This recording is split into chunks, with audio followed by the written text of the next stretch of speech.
Hello everyone. आज मेरा exam था आरआरबी एनटीपीसी का। पिछले 1.5 साल से मैं इसकी तैयारी कर रहा था, लेकिन फिर भी उम्मीद के मुताबिक एग्ज़ाम तो नहीं हो पाया। लेकिन फिर भी उम्मीद है कि चलो हो जाएगा। तो आइए मैं थोड़े जो क्वेश्चन आए थे एग्ज़ाम के उनके बारे में बताता हूँ, क्योंकि मैं अभी एनालिसिस देख रहा था कुछ चैनल पे। उन्होंने क्वेश्चन कुछ के कुछ बना दिए हैं। क्वेश्चन था कुछ, उन्होंने दिया कुछ हो रहा है। तो इसलिए मैंने यही मकसद है मेरा वीडियो बनाने का कि ताकि आपको सही क्वेश्चन पता चल सके। उसमें से रीजनिंग में कुछ क्वेश्चन आए थे अल्फ़ाबेटिकल ऑर्डर के। तो उसमें कुछ काफ़ी क्वेश्चन थे अल्फ़ाबेटिकल ऑर्डर के, थे 5 क्वेश्चन। जिसमें क्या था, जो काउंटिंग थी एंड से स्टार्ट कर रहे थे। लाइक ए जो था उसमें 26 वैल्यू थी और जेड की 1 वैल्यू थी। हर क्वेश्चन में ये था कि जो काउंटिंग थी वो आपने रिवर्स से स्टार्ट करनी थी। उसमें जैसे ये दिया था कि आर को जैसे सपोज एस को हमने सपोज करो 8 लिख लिया। तो जब हमने देखा कि एस तो एंड से 8 आ रहा है, तो हमने उसी मुताबिक जैसे हमें वर्ड दे दिया, जैसे हमें लिखना है ग्रीन। तो ग्रीन कैसे लिखेंगे, तो हमने क्या करना है, आप अल्फ़ाबेटिकल ऑर्डर लिख लेना वहाँ पे। उसके बाद आप पता लग सकते हैं आराम से कि क्या ग्रीन का क्या कोड आएगा, जो भी होगा। उसके बाद नंबर सीरीज़, उसके भी काफ़ी क्वेश्चन थे और बिल्कुल सिंपल। एक क्वेश्चन तो ये था सिंपल सा, 175, 35 और इसकी वैल्यू बताइए एक्स की। एक्स का क्या है इसमें, ये 5 के साथ मल्टीप्लाई हो रहा है, यही 5 के साथ हो जाएगा, 7 वैल्यू आ जाएगी इसकी। तो सिंपल एक दो क्वेश्चन था, मतलब नंबर सीरीज़ का। उसमें स्केयर ऑपरेट हो रहा था, जैसे लाइक 4 था, कुछ यूँ करके था 4। सॉरी, स्केयर नहीं, मल्टीपल का था क्वेश्चन। मल्टीपल लाइक 2 मल्टीप्लाई हो रहा है एंड 1 ऐड हो रहा है, इस ये ऐसे ऑपरेशन का कुछ था, अभी का मुझे याद नहीं है। 5 क्वेश्चन इसके भी थे नंबर सीरीज़ के, और एकदम सिंपल, कोई टफ नहीं, आराम से कर सकते हो। उसके बाद क्वेश्चन आए थे कुछ जैसे, हाँ एक बात मैं बता दूंगा, जिनका एग्ज़ाम अभी सेकंड फेज़ में आने वाला है, कि जो एंशियंट बुक्स है ना वो ज़रूर पढ़ के जाना किस किस ने लिखी हैं। ठीक है, अभी एक क्वेश्चन आया था हुमायूं नामा किसने लिखी।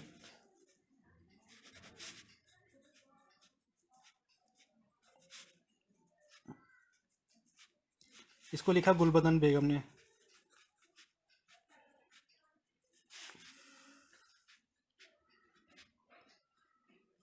एक आया था हिंद स्वराज बुक किसने लिखी है।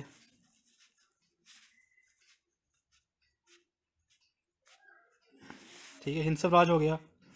ये देखिए 2 बुक्स है जो,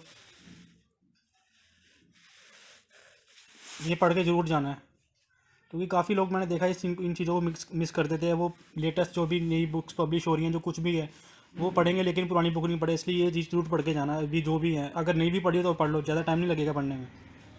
ठीक है। उसके बाद एक आया था who is the Napoleon of India. इसका आंसर समुद्र गुप्त था। राइट, ठीक है। 3 क्वेश्चन जो थे वो कंप्यूटर से थे। एक क्वेश्चन था ASCIA की फुल फॉर्म बताइए। तो एक चीज़ तो अभी ये भी बोल देता हूँ मैं, अगर कंप्यूटर की प्रिपरेशन कर रहे हो तो फुल फॉर्म जरूर याद करके जाना। लाइक WWW, URL, PIOS, ये फुल फॉर्म कुछ से पूछ लेंगे। और लेकिन ये बात है, कंप्यूटर के क्वेश्चन टफ आ रहे हैं, मैं अभी बता देता हूँ। सिंपल क्वेश्चन की उम्मीद मत करना कि सिंपल क्वेश्चन आएगा, इसके क्वेश्चन टफ आ रहे हैं। तो थॉरली आपको कंप्यूटर पढ़ना पड़ेगा। ठीक है। एंड उसके बाद 2 क्वेश्चन थे ट्रिग्नोमेट्री से। एक क्वेश्चन नहीं, 3 क्वेश्चन थे ट्रिग्नोमेट्री से।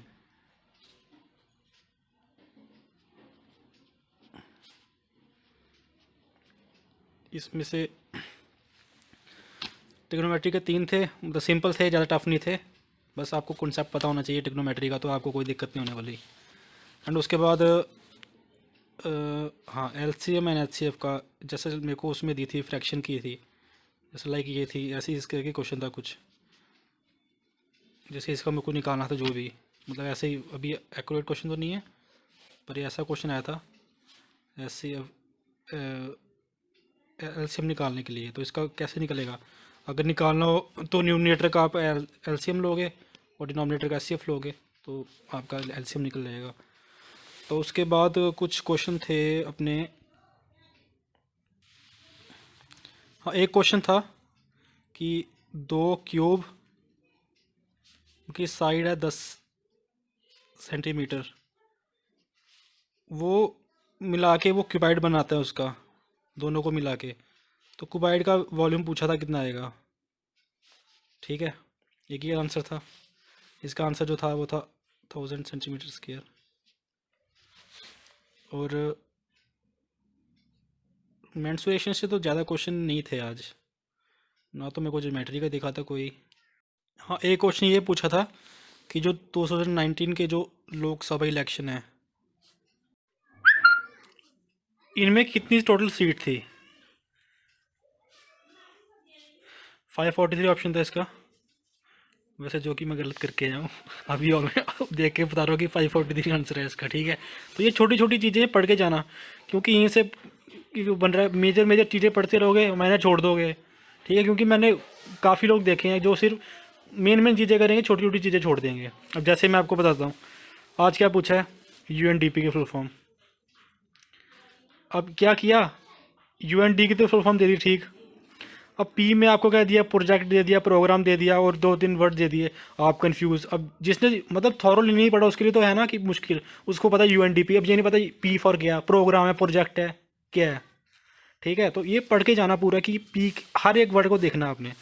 और पिछली शिफ्ट में मैंने देखा पूछते थे कि ये इसके हेडक्वार्टर कहाँ है, ये कभी इस्टेब्लिश हुआ था। और आज क्या पूछा है, आईएलओ का फंक्शन पूछा था। देख लो, अब ये है कि चीज़ वही है, पर क्या किया, तीन ब्रांच निकाल दे इसकी। एक पूछ लिया हेडक्वार्टर, एक पूछ लिया ये मतलब कब फॉर्म्ड हुआ था, और एक पूछ लिया इसका जो है वर्किंग क्या है इसकी। ठीक है, तो सारा पढ़ के जाओ, ये नहीं है कि अब सीधा पढ़ लिया आईएलओ, हाँ भाई हेडक्वार्टर कहाँ है, फॉर्म कहाँ हो, वर्किंग, और फुल फॉर्म भी पढ़ के जानी हर एक की। ठीक है, थॉरली पढ़ के जाना सब, ये छोड़ नहीं देना बस। और करंट अफेयर अभी अभी फिर से बता रहा हूँ, और जब यूट्यूब चैनल में भी देखा होगा आपने, अगर देखते हो डेली सीरियस हो एग्ज़ाम को लेके, 2020 के भी पढ़ो, लेकिन 2019 के भी पढ़ने हैं। क्योंकि आज क्वेश्चन पूछा था कि जो हमारे पीएम मोदी हैं, इनको किस कंट्री से कोई अवार्ड था वहाँ का, पता नहीं ज़ायद ऐसे कुछ अवार्ड था, ये किस कंट्री ने दिया था 2019 में। 2019 का क्वेश्चन आ गया ना। ठीक है, 2000 आपको 2019 का भी पढ़ के जाना पड़ेगा आपको, सारा पढ़ लेना, मतलब मेन मेन चीज़ की अवार्ड्स वगैरह किसको मिले हैं, या रैंकिंग क्या थी इंडिया की। तो बाकी ओवरऑल यही बोलूँगा कि एग्ज़ाम मॉडरेट टाइप का लगा लो, क्योंकि कुछ 70% ईजी लगा लो, 30% थोड़ा हाई लेवल का लगा लो। ठीक है, क्योंकि एक वो थे स्टेटमेंट एंड कंक्लूजन, वो तो मेरे को समझ ही नहीं आया कि क्या दिया उन्होंने क्वेश्चन, कुछ मतलब बन ही नहीं रहे थे क्या क्वेश्चन, कंफ्यूज हो गया था काफ़ी। मैंने हाँ, डेसिमल फ्रैक्शन सिंप्लीफिकेशन से काफ़ी क्वेश्चन आ रहे थे, डेसिमल वगैरह से। जैसे ये दी वैल्यू 839 इंटू 945 प्लस, लाइक ऐसी कुछ दी थी, मैं आपको बता रहा हूँ कि अब 765 इंटू 0.450, इसकी वैल्यू बताओ। बस यही बताना पड़ेगा आपको, काफ़ी कैलकुलेशन करनी पड़ेगी। तो यही मेरी, तो यही एडवाइस है कि जिनका एग्ज़ाम अभी सेकंड फेज़ में शुरू हो रहा है, आप एक तो थॉरली स्टडी करके जाओ यार। अगर आप सेलेक्टिव क्वेश्चन करके जाओगे ना, कुछ नहीं होगा, अभी बता रहा हूँ। आपको अच्छे से पढ़ना पड़ेगा, क्योंकि एग्ज़ाम कुछ पता नहीं कहाँ से डाल रहे हैं क्वेश्चन ये। तो मैं तो जो प्रेपरेशन की, तो मैंने अभी पहले तो लूसेंट से की थी मैंने, लेकिन अब की बार मैं ये किरण की बुक लाया, मैंने इसके रिव्यू सुने थे, काफ़ी अच्छे हैं। ठीक है, तो इसमें पूरा पढ़ लिया मैंने। हाँ, जैसे ये देखो, इधर दिया लिस्ट ऑफ गवर्नर, तो ये क्वेश्चन ये भी बन जाता है कि चीफ मिनिस्टर सिंस इंडिपेंडेंस, कि लॉन्ग टेन्यूर किसका था, प्रेसिडेंट का हो गया, 14th प्रेसिडेंट कौन है, 13th प्राइम मिनिस्टर कौन था, लोकसभा का स्पीकर कौन था, जैसे 10th लोकसभा स्पीकर, ऐसे ऐसे क्वेश्चन पूछ लिए। ठीक है, और इकोनॉमिक्स भी अच्छे से कर लेना, इकोनॉमिक्स के क्वेश्चन भी काफ़ी आए हुए थे। ठीक है, तो बाकी जो मैथ साइंस मैंने पढ़ी है, इससे जनरल साइंस अरिहंत की बुक है, काफ़ी अच्छी है, तो ये इसलिए थी। और बाकी मैथ के लिए तो मैंने वैसे तो और भी बुक्स रखी हैं, लेकिन मोस्टली मैं जो प्रैक्टिस के लिए रखी थी, एसएससी ये सी इसकी किरण की बुक है। इसमें मतलब आप जैसे आपको एक क्वेश्चन की काफ़ी टाइम मिल जाएगी तो आपको हेल्प हो जाती है। तो बाकी मेरा ये हाँ एक बात मैं और बताता हूँ कि शॉर्टकट तरीके मत बनाना एग्ज़ाम में। कभी शॉर्टकट भी बनाओ, पता है कब? जब आपको बेस पता है किसी चीज़ का, फिर शॉर्टकट बनाओ। ऐसे अगर आप सिर्फ फॉर्मूला याद करके जाओगे ना एग्ज़ाम में, वहाँ फॉर्मूला याद नहीं रहते। मैंने खुद ये एक्सपीरियंस किया RRB जे के एग्ज़ाम में।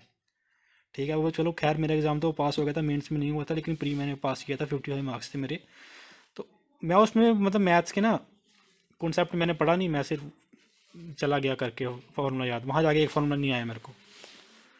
तो एक कॉन्सेप्ट बनाओ पहले अपना कि वो चीज़ का बेस क्या है। और हाँ, एक क्वेश्चन किससे आया था, टाइम एंड वर्क,